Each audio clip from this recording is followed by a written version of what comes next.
a gente está num momento tão contraditório que, de um lado, a gente estava conversando quase agora, vocês falando que as pessoas gostam disso, né?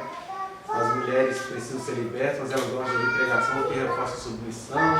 As pessoas são injustiçadas, mas elas gostam, ou elas acham que a vida é assim mesmo, e quem pega contra isso deve ser diabólico e tudo. Mas as pessoas também não gostam de ouvir isso aqui, né? Que é a outra parte da geração da igreja, que fala assim, nossa, mas você vai falar isso no século XXI? Mas como é que fica? A gente começa a preocupar em maquiar Deus. Porque Deus está aqui na boca do profeta, para um público específico, se personificando como o cara que aparentemente praticou picuinhas contra o seu povo. Porque ele está falando aqui que ele fez pessoas serem mortas, que ele permitiu praga de gafanhoto, igual aconteceu no Egito, que ele permitiu a ferrugem, que ele permitiu que a plantação fosse toda embora, tem até a questão do gafanhoto aí, né, de novo. E aí o texto está dizendo que isso é Deus falando na boca do profeta. O profeta não está inventando, não. Para metade do povo, esse cara era um amargurado, né, porque isso aí todo mundo lê depois. Na verdade, eles nunca leram até hoje, tanto é que Israel está lá se achando gostosão, matando outros povos. Mas aí Deus está falando que colocou enfermidades, que matou uns, que fez chover num lugar, mas deixou em outro lugar as pessoas morrerem de sede, que deixou eles irem de cidade em cidade buscando água para chegar no lugar. Ele até fala, deixei vossos dentes limpos, significando assim, vocês tinham tanta fome que nem sujavam os dentes, né? Porque não tinha nem o que comer para sujar. Eles vão usando expressões sarcásticas para um povo que conhecia o amor dele, a voz dele, a graça dele, nunca se importou com aquilo. Israel nunca se importou com o culto divino, para estar agora se importando com a terra deles, né?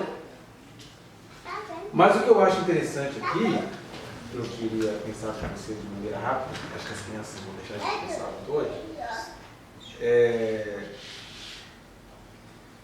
que a gente precisa, como se diz, a gente precisa deixar a carapuça servir, a gente precisa pegar para nós algumas coisas, a gente precisa entender que do ponto de vista individual, do ponto de vista particular, de vez em quando eu oro assim, Deus, meu Deus, não aguento mais gastar com remédio, eu prefiro pagar o dízimo.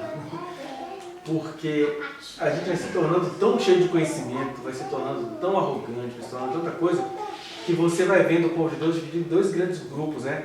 Tem o povo da barganha, que age assim, não, Deus é o Deus de aliança, então eu faço um propósito com Deus e ele vai ter que cumprir. Que é uma heresia, uma blasfêmia, uma barbaridade, que Deus não precisa barganhar nada com ninguém. Por outro lado, a gente fica tão engraçadinho. O que é um engraçadinho? Na verdade, é um desgraçadinho.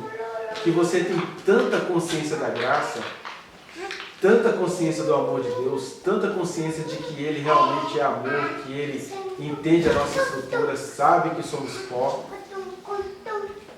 que a gente começa a não perceber que alguma coisa na nossa vida está dando errado, né? Porque Deus precisa que a gente faça algumas coisas para isso dar certo, que a gente precisa. Imagina, Deus te abençoou com finanças, com o livramento da morte, igual qualquer mulher que está sentada aqui hoje.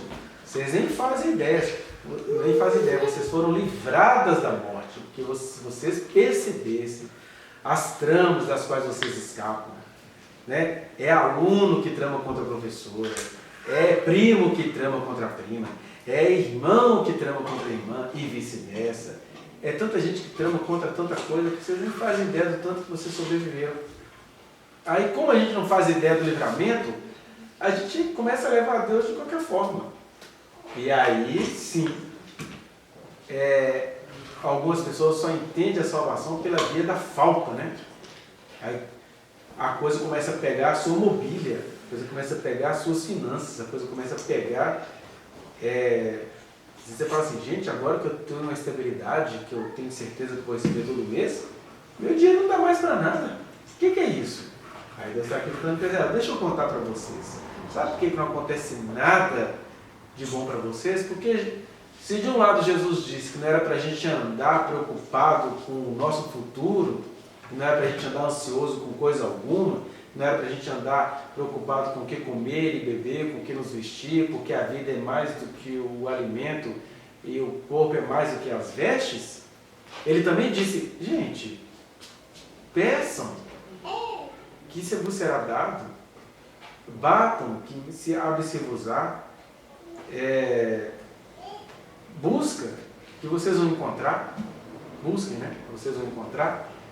E aí o que a gente faz? A gente não pede, a gente não bate na porta, a gente não busca, porque a gente usa o amor de Deus, a sua graça derramada para a gente se desumanizar. A gente vai ficando sem vergonha, cínico, a gente já vai até para o outro lado, né?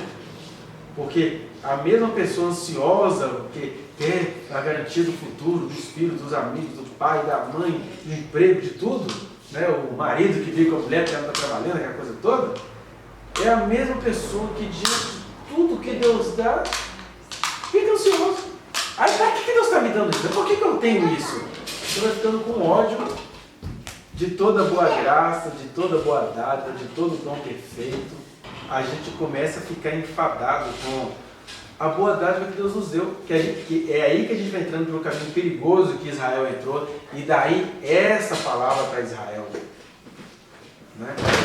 Essa palavra para Israel, que é: Deus continua sendo o Pai nosso? Continua. Deus continua sendo amor? Continua. Só que o Deus que continua sendo amor, ele continua tendo os seus filhos e filhas como indivíduos, né? E nós, como indivíduos, nós somos ingratos por estrutura. Nós somos cínicos diante de toda a boa razão que Deus nos dá. A ponto de a gente começa a racionalizar, né? Qual que é a racionalidade trágica? Você fica assim: Deus começa a ser o motivo da sua vergonha. Que é o Israel de hoje, né? Talvez, vamos colocar assim bem no chute, 70% da população israelense. Vá no link que está aqui na descrição e acesse a reflexão na íntegra. Não se esqueça de dar o like nesse trechinho de vídeo, compartilhá-lo e se inscrever neste canal, apertar o sininho para você receber as notificações. Muito obrigado.